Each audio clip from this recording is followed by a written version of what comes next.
మరో నెల రోజుల్లో మొదలవబోయే ఆసియా కప్ పై ఇప్పుడు పెద్ద ఎత్తున చర్చ జరుగుతుంది. ఈ క్రమంలో ఆయా జట్లు తమ స్క్వాడ్లను ప్రకటించేందుకు సిద్ధమవుతున్నాయి. కానీ టీమిండియా జట్టుపై రోజుకో న్యూస్ బయటకు వస్తుంది. ముఖ్యంగా ఆసియా కప్ స్క్వాడ్ పై ఆసక్తి నెలకొంది. ఇక T20 captain Suryakumar Yadav fitness విషయం ప్రస్తుతం మరోసారి చర్చనీయాంశమైంది.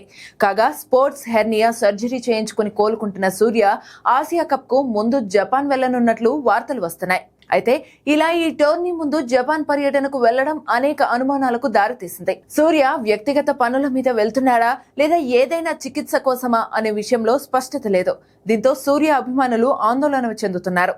కాగా ఐపీఎల్ 2025 సీజన్ తర్వాత సూర్యకుమార్ యాదవ్ జర్మనీలో స్పోర్ట్స్ హెర్నియా సర్జరీ చేయించుకున్నాడు.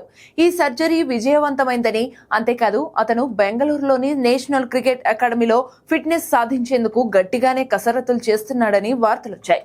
వీటికి బలం చేకూరుస్తూ అతను నెట్స్ లో బ్యాటింగ్ ప్రాక్టీస్ చేసే వీడియోలు సోషల్ మీడియాలో వైరల్ అయ్యాయి. దీంతో ఆసియా కప్ కు సూర్యకుమార్ అందుబాటులో ఉంటాడని అంతా అనుకున్నారు.